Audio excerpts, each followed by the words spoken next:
Overhyped, janky physics, a terrible story, fans letting go of the game? This is the story of the game Bonelab at launch. Bonelab is a game that released September 29, 2022 for both PC VR and Oculus Quest users. The game is created by developers Stress Level Zero and is the sequel to Boneworks, a VR game that was acclaimed by most VR players. It is considered to be one of the best VR games. Well, Bonelab didn't exactly meet these goals. Just look at these reviews. 81 out of 100 according to PC Gamer, and 5 out of 10 according to Road to VR, respectfully. Before we take a look at the game, let's take a look at what we knew before release. This game was originally announced with a trailer released on April 20th, 2022, which made the game seem very mysterious and could honestly speculate anything if this was the first you had ever seen of it. Fans had to wait almost a year until the gods over at Node posted a video like they would. We saw a lot from this trailer, like this avatar device, built-in mod support, yet no Ford. The speak at the game showed so much, and when it was over, it was revealed that the release date was September 29th. It was not too far away until fans could get their hands on this game. A couple more trailers later, and the game was finally released to the public. That said, let's take a look at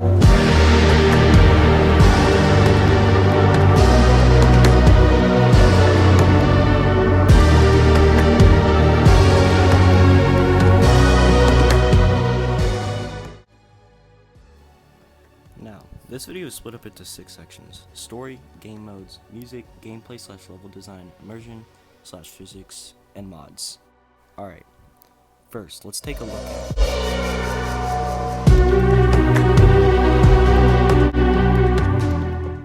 the game starts with you choosing your height and shirt size. If you choose those options, your short and painful journey begins with you killing yourself.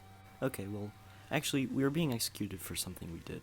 We are about to be choked to death until we hear thunder roar, and a dagger appears from the thunder crack, which we grab to use to cut off the rope. You fall down a pit until you crash into a pile of dead bodies and skeletons.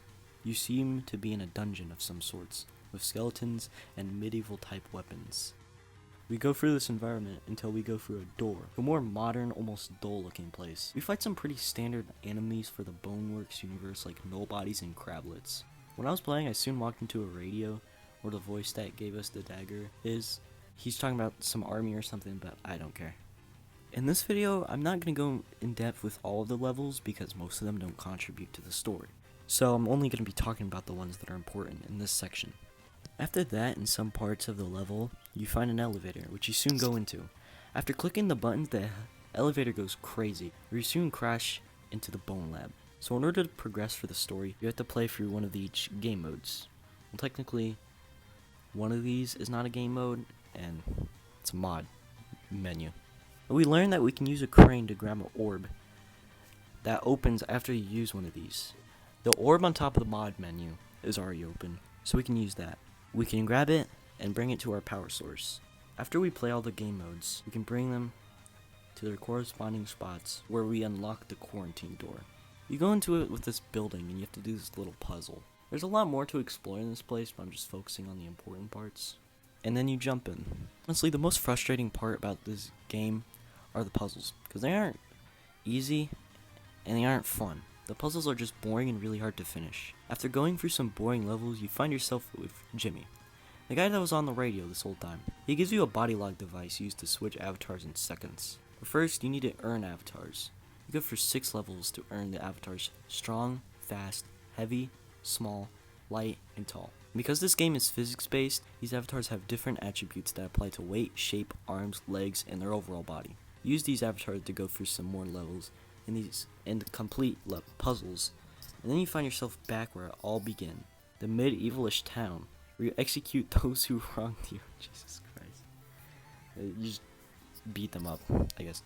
After all that, you find a door, you open it, and you see a finger coming out of it. Jesus Christ, I don't think they thought about the story at all, and how it would look to an outside viewer of the game. Jesus Christ. Finger pulls you up to a strange level where Jimmy's in his taxi and he needs help. So you push the taxi and you go inside and some music plays, and then that's the end. You're out of that Roblox base plate looking place. So that's just the main parts of the story. But what does it mean? Well, the medieval setting is actually a virtual world. and you escape it after being executed. I, I, I it's a, they didn't really pay attention. Like, if you're not paying attention to the story, it's fun. But if you're really trying to figure out a narrative here, there's not really much to go off of in this game. And there's not really a reason why you're executed in the first place. They don't explain that to you. You just start off with a noose on your neck and people hating you. I guess Jimmy doesn't like Fantasyland either. And see, this video isn't really here to tell you about the story. If you want to know more about the Bonelab lore, then check out this video, link in the description.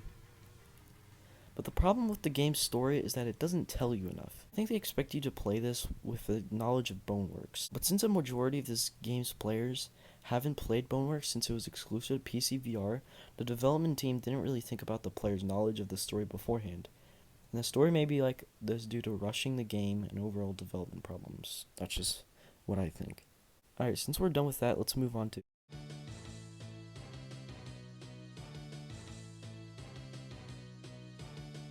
In the Bonelab, you can find 5 main game modes and the mod station. The 5 game modes are Tech Trial, Arena, Parkour, Sandbox, and Experimental. Tech Trial is a mode where you can go through basic levels and shoot up null bodies, but it's more fun than like 25% of the campaign, so I gotta say these levels aren't too bad and are sometimes pretty fun. Our next game mode is Arena. Arena, you're not trying to progress through a level like Tech Trial. You're just fighting as much enemies as you want with your assortment of chosen weapons. It's probably like the second best game mode for me if you're using the heavy avatar, or if you're just beating the living shit out of the enemies. It has a fine assortment of maps to choose from, and it's pretty destructive. Our next game mode is Parkour, which is exactly what you're guessing. Parkour is fine. It's not my favorite, but I don't hate it.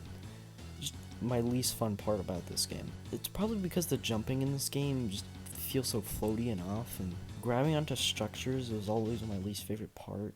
I just thought it didn't really fit into this game as a separate mode. Well, the maps are fine. Rooftops is a rooftop, big anime girl. But all the other maps are just basic Bonelab stuff and are a bit boring and uninteresting. That's it for Parkour. Sandbox is a pretty good game mode. Everyone buys the game for. If you don't like the story, just download 100% dev save or something off mod.io. Sandbox comes with an abundance of maps, some of which got moved to experimental in the latest Bonelab patch as of recording this audio and video. Let's take a look at practically the main selling point of the game. Sandbox's main map is Halfway Park, which is a little cozy map, which is a space to build stuff, break stuff, and commit war crimes. Halfway Park is this game's GM construct, and while it's not as iconic, but I can still sing it and being in future Boneworks games. Sandbox is the mode where you can just do whatever you want and spawn things with the spawn gun and fly with the Nimbus gun. It's a good mode, and yeah. Our final mode is Experimental, which is just Sandbox, and I have to say nothing else except...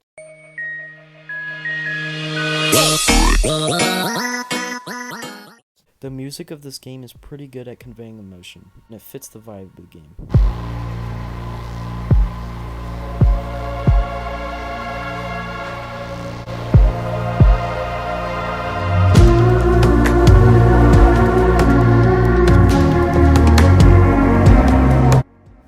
The game's music mostly feels like it comes from space and is otherworldly.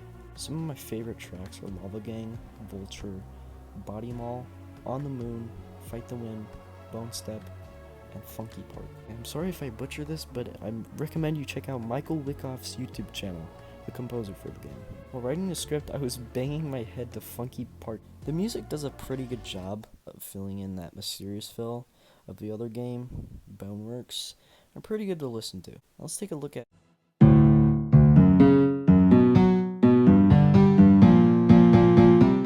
I don't have much to say about the level design. Still wanted to talk about this, but not give it its own sections. The game's levels are very linear and don't really direct the player. I can appreciate, but in some levels, this lack of direction can be more of a pain than anything. In this random level, I don't even want to bother looking it up. It just angers me every time I think about it. It's a puzzle where you have this platform. No direction and no way to figure out how to do this. On my first play, I was stuck on this level for over 30 minutes. This level is one of my most hated levels in gaming, just because of how boring and... I'm saying boring a lot. Actually, I don't really like talking about this because it gets me pissed off every time I think about it, so let's talk about the gameplay. The game controls pretty well and has a neat inventory system. The player has 5 slots on their body for weapons or objects. On the shoulders, 2 on the side of your chest, and 1 on your back. 2 on the chest can be used for your spine gun or handgun. 2 on your back slots can be for honestly anything. Enemies in the game are pretty stiff. Once you spawn them, they kind of just sit there until you tap them on the shoulder or something. Once they awaken, they either try to box you or throw their hands all over the place like a crackhead. Enemies have a neat system where if you punch them in a certain spot, like their shoulder, they'll try to use that in an attack, but they won't be as strong or as capable as they were unharmed. It's honestly a cool system, and gunplay in this game is the most impressive part. Gunplay is the most impressive part of this game. Guns are pretty standard and realistic, nothing fancy, yet nothing boring. Since everything's physical, you could do some pretty cool trick shots where you just bounce the bullets up in the air. I honestly recommend you look up Bonelab trick shots because they're pretty cool. Melee weapons are split up into 2 different categories, blunt and blade. Me personally, I'm more of a blunt kind of guy, just because I feel that blunt items are more properly handled in this game, and just nice to use like pan. But blade weapons feel so dull. It's probably due to the Marrow engine, but slicing always just felt like you were hitting instead of cutting. You have to really drag the blade instead of slicing with little force. Another gameplay aspect that this game brings is the body log, which you can have up to 6 avatars on. It's a watch with an orb that you can drag to select a character. You can also insert it into the body mall to put in other avatars or mod it out. With all of that, let's move on to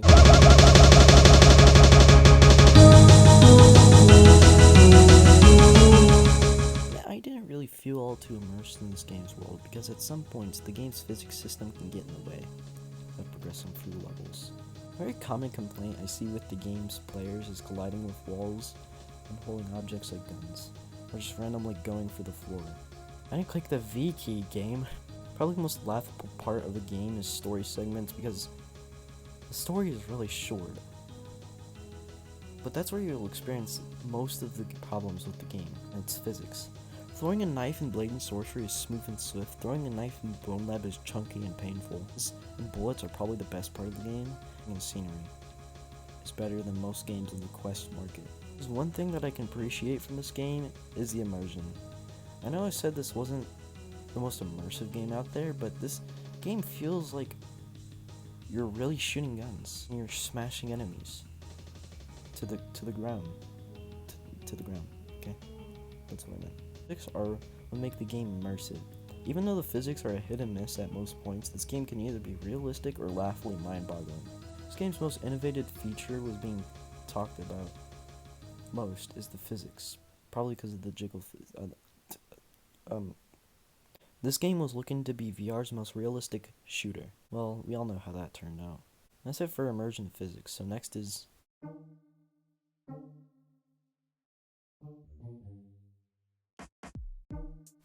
the mod support for this game is the best part of the game. I recommend you buy this just to download a couple of mods because they're easily the best part of the game. And don't know any mod creators, like, have some recommendations. RexMax and BabaCorp are great, and whatever archived Chris mods you can find. Mod.io, I found a lot of people made mods for the game, and I looked at their descriptions, and a lot of them stopped making mods and left the community because they say that this game is a disappointment compared to Boneworks, and I will talk about that. Bonelab is a game that has interested me for a while, ever since it came out. Bonelab has been a great game. I recommend you buy it, skip the game, download 100% dev save, and have fun in Sandbox or download some fun mods. My thoughts on the game is that it's realistic for quest standards and maybe a downgrade from Boneworks if they had prioritized the quest hardware for this game, so don't expect it. They had to prioritize the quest hardware for this game, so don't expect it to be better than Boneworks. Just treat it like its own game. And it's good on its own. This game is a bit janky, but it isn't Bonelab without some of that janky Bonelab physics. If I had to give it a score out of 10, I would honestly give it a 7 out of 10. Is it Is it worth 40 bucks? Well, not necessarily, but I don't think anyone cares because this game made $1 million in the first hour on the market. So the game has good music, mods, and guns, and some lackluster physics and story mode. I don't talk about story mode too much. I recommend the game to anyone who wants a fun and action-packed VR experience. And that's it for this video. I'll see you guys next time.